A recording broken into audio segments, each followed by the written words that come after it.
Hello, everybody. Thank you for connecting both on YouTube and on LinkedIn. Today, we got some very interesting news, right? Apple is launching Final Cut Pro and Logic Pro for the iPad. Now, before we go forward, if you think my audio is not good, if there is anything that's bothering, let me know. I wanted to say hello here to John and Rodrigo that are already connected here. They always connect to my live stream, so thank you so much for that. Oh, that comment is super big. Let's make it a little smaller. Thank you guys for connecting, really. It's really always a pleasure to have you here. And for everyone else, leave a comment. Let me know where you're from. And first of all, what did you think about this announcement? I know that people have a lot of mixed feelings. I've seen a lot of comments online about how great it is and how not great it is that Apple is concentrating efforts on making Final Cut Pro 10 for iPad and to an extent Logic Pro as well. I also have my own opinions, and everything that you're going to hear here coming from my mouth is going to be my own personal opinions, okay? So my personal opinions as I read the news today with you. And also I watched the promo videos that they put in the website as well. So I know as much as you do. Now, starting from my opinion, I want to go back a little bit for a few weeks. We saw DaVinci Resolve coming for iPad, and it was only praised. Really, all the reactions from everyone online is, wow, that is great, together with when will Apple do the same, right? So those were the reactions, and I think if we think about the reactions, there it is. There it is. We have Final Cut and we have Logic Pro coming for iPad on May 23rd. So that's the answer to when will Apple do that. Yeah, there it is. The other thing is, as much as people praised editing DaVinci on DaVinci on the iPad, I think we should start thinking about the same for Final Cut. But thinking back here, DaVinci Resolve only has the cut page, which is their page that some will say that is similar to Final Cut, but not really. You can't zoom in and out on the cut page, which makes it very annoying for me. There is those sync clips that works a little bit like multicam, and a few other things there. And for me, what is impressive here is that Final Cut brought their actual timeline, their actual magnetic timeline to the iPad. You zoom in and out of the timeline. There are titles. There are layers that you can put. There is multicam.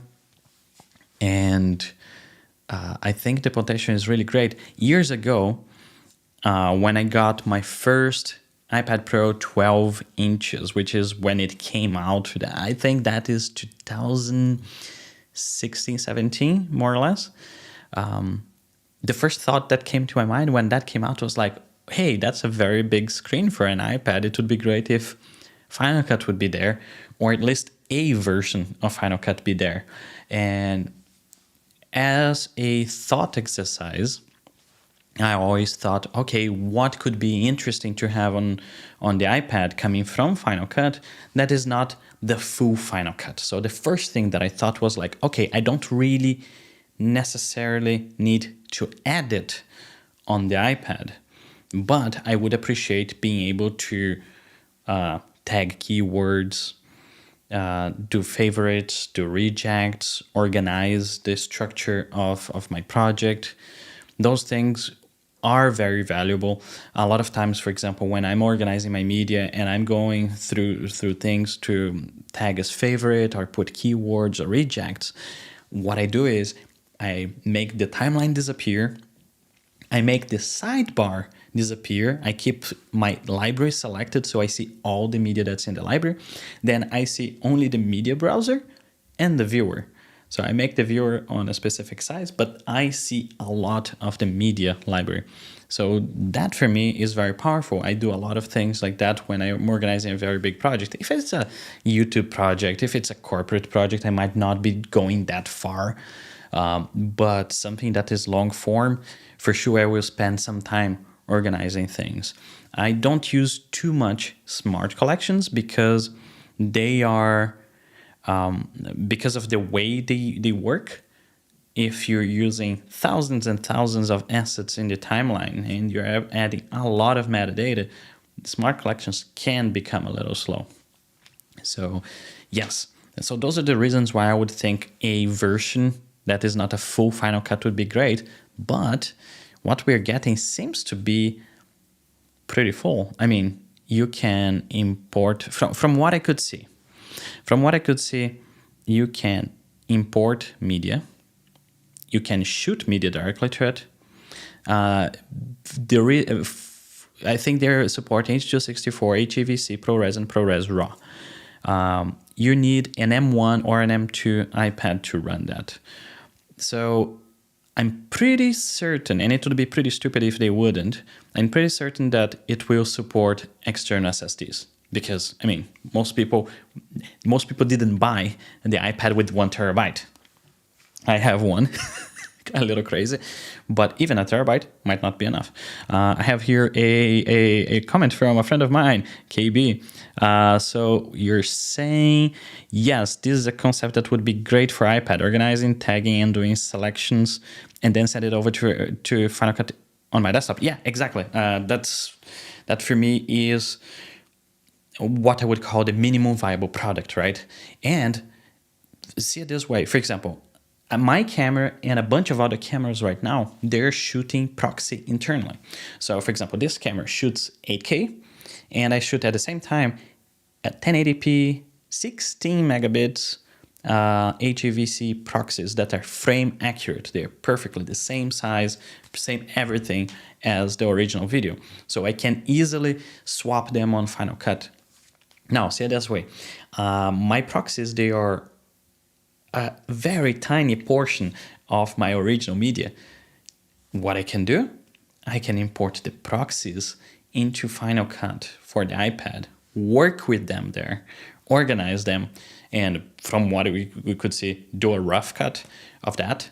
And then as soon as I'm ready to go to and do the real heavy duty work, I can go to Final Cut on the computer now. But on the other hand, they are marketing this as you can do everything there.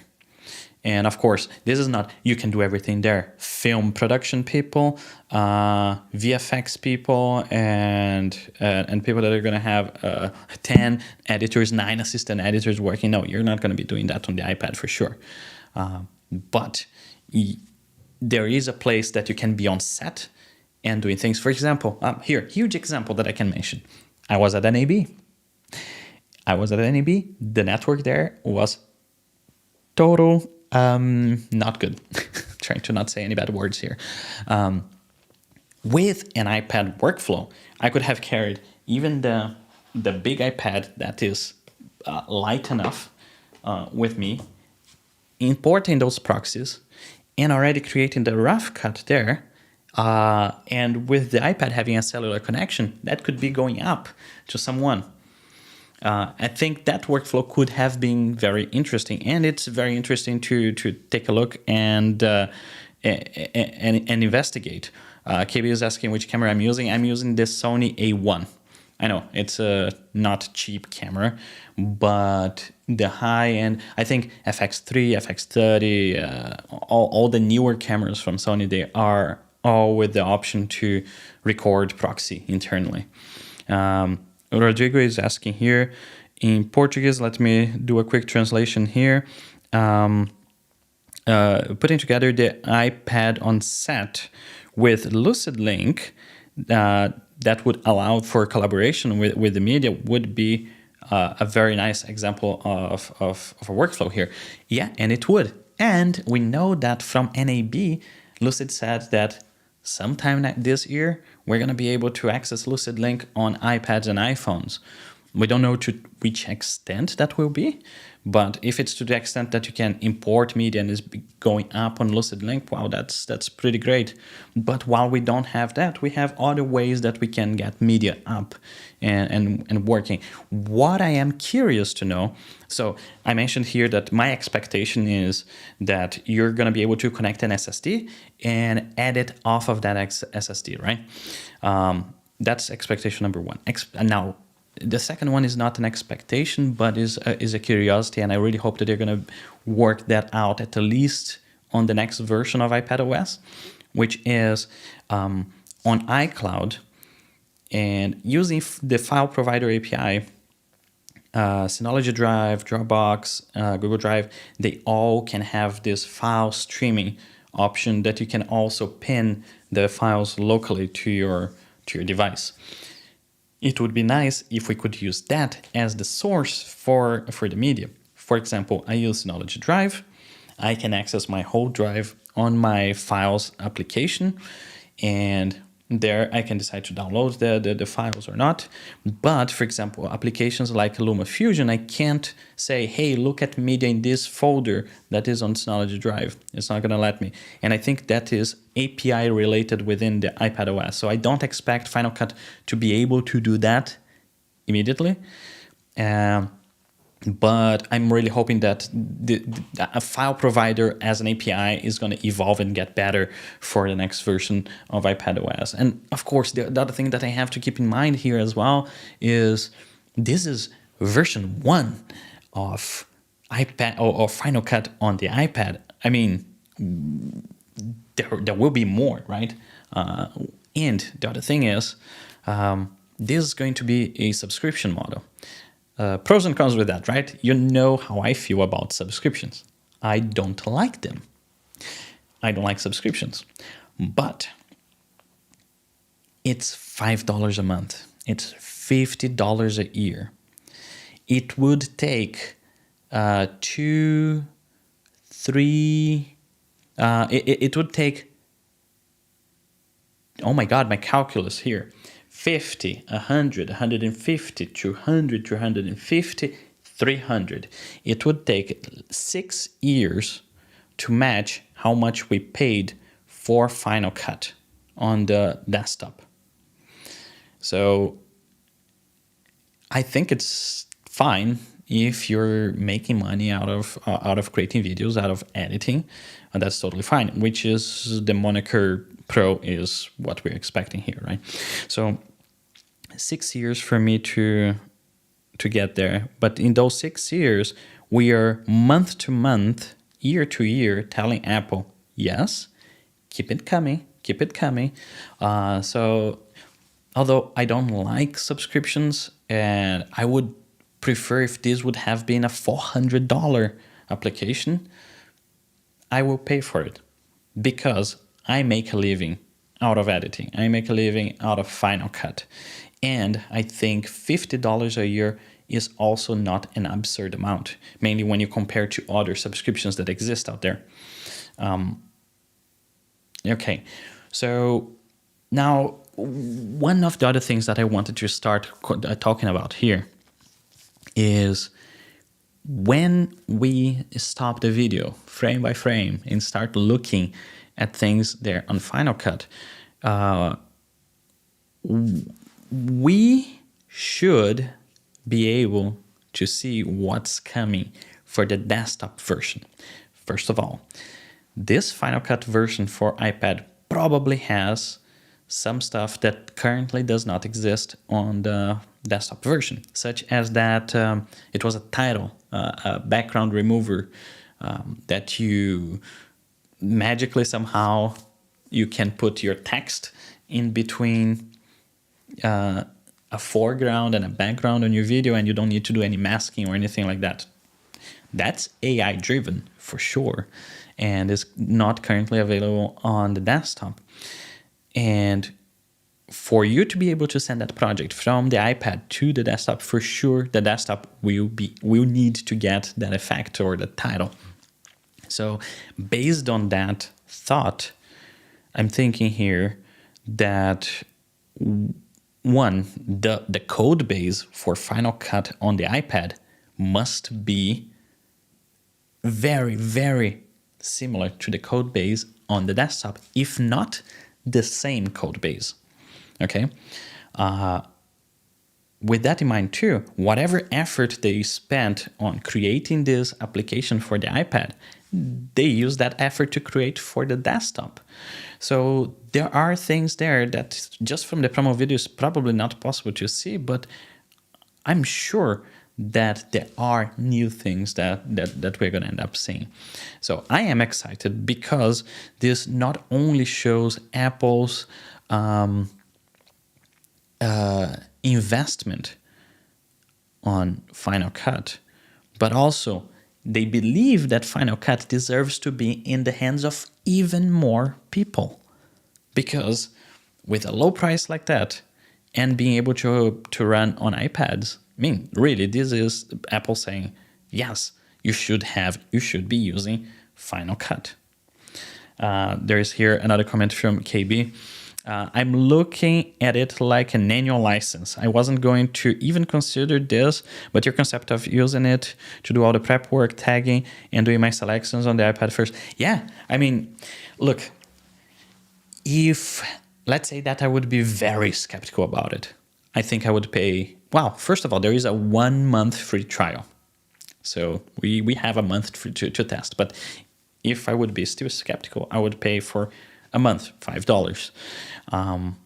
If version 1 doesn't do anything that helps my workflow, then goodbye. I don't use it for now. I don't pay it for now.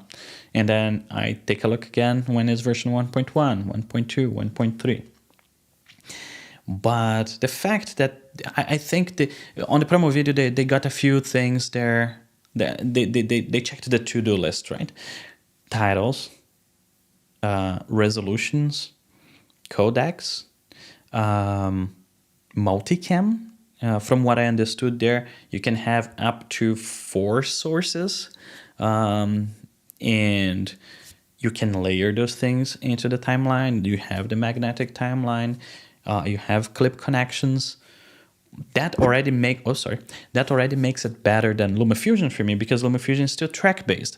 It's still better for me than the cut page from DaVinci, because it's still track based, even though it's a little bit hidden from you there. And DaVinci is pretty different for me. So yeah, I would say that I'm excited about Final Cut for the iPad. And then we go to the parts that was probably exposed more on the video, which was Logic Pro. I mean, Logic Pro, there is no one that can say that it doesn't make sense to have it on the iPad. I mean, it's just crazy. And now that I think about Logic Pro on the iPad, I forgot about the other thing, Pencil. There are 2 things that they showed that they added. A jog wheel that you go with the finger and up and down, and the playhead goes back and forth. And apparently there is even a frame accurate way of using the jog wheel. That's interesting. Of course, pretty sure that there will be keyboard support and trackpad. Those things are always very welcome. I use this keyboard here with the iPad, so for me it's going to be super useful to have that. There is also support for the Apple Pencil. And from what I saw on some screenshots, you can draw, like annotate on top of the video.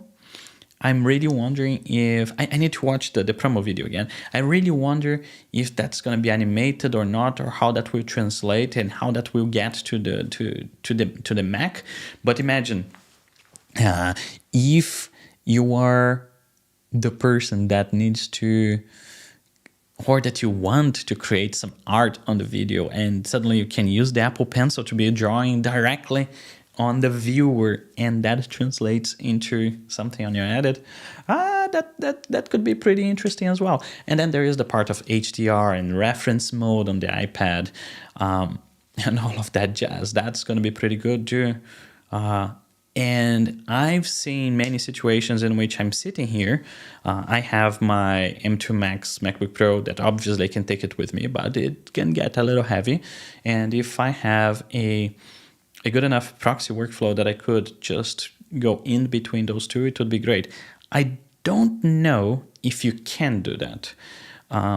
I would imagine that this will be very similar to the workflow from iMovie to Final Cut Pro, that you can start something on iMovie and then go to Final Cut Pro, but then you don't go back to iMovie. We're going to have to wait and see that until the 23rd. But you guys tell me, excited at all? Interested? Worried? Worried I'm not. I'm one of those people that was never worried about it.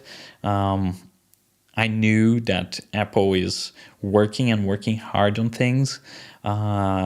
Software is not an easy thing to do. And this level of software is not easy. I mean, just adding a feature without breaking the whole thing, without breaking people's workflows, it's not easy. So, but it's very nice to see that this coming out. And also, it's not something that was whipped together in a month, right? It's not like, hey, we saw DaVinci coming out with this, and now we're gonna make it too. That would not be possible to do in this short period, not within a company as massive as Apple. So I'm happy. Now that means that they put this out of the way. Now they continue developing them and adding things.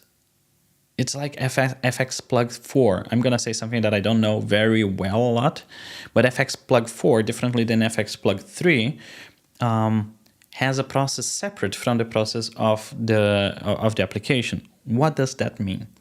FX Plug 3, a plugin on Final Cut, if that plugin crashes, it can crash Final Cut as well. With FX Plug 4, for example, if that plugin crashes, just the plugin crashes, Final Cut doesn't crash.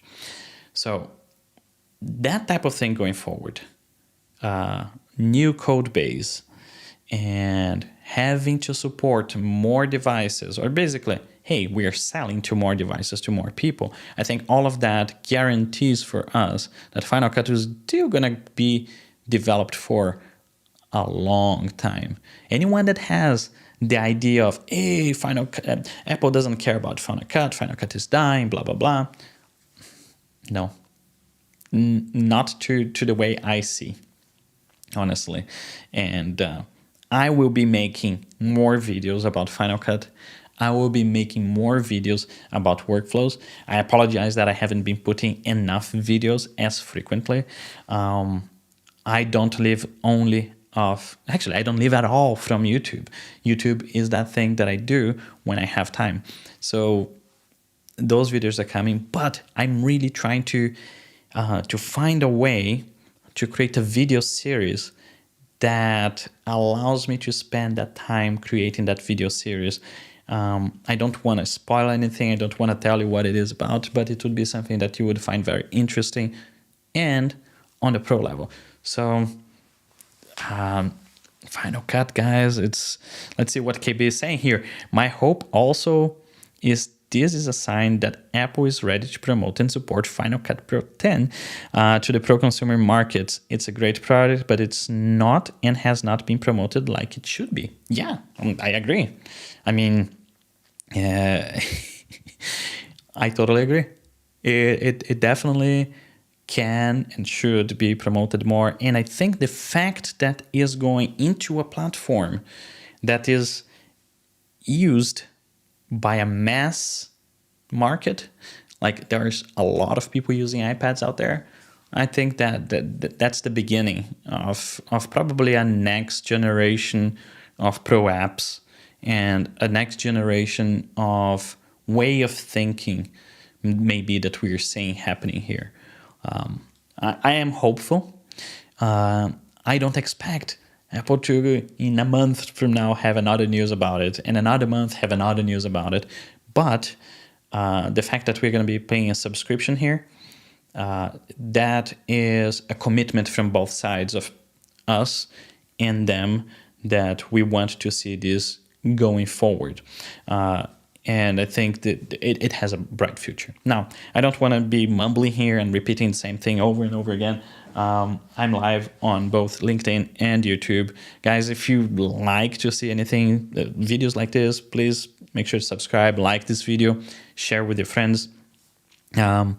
If there isn't anything else, this is just what I wanted to put out there. My opinions that Final Cut is not dead. To the contrary, it's alive and well. And we're going to see more and more from Final Cut for sure. It's something that it's pretty clear they wouldn't be putting out Final Cut for iPad if they wouldn't be serious about it. So I'm happy about it. And I'm looking forward to be able to test Final Cut on my iPad. I have an M1 iPad. I don't have the M2, so I'm not going to be able to do the hover thing with the Apple Pencil. But I'm looking forward to try to do everything else. And with Logic Pro as well, maybe that will be something that my girlfriend will be trying, because she's a musician. She records music and she loves Logic. I think the fact that it's going to be available on the iPad, she's going to be pretty excited about it, and it's going to be another reason that she's going to be asking to use my iPad. She already uses my iPad to edit photos. So I think the next one will be, hey, can I use your iPad to use Logic Pro? That's going to be fun. All right, guys. Thank you so much for connecting. I guess I will see you on the next one. Bye-bye.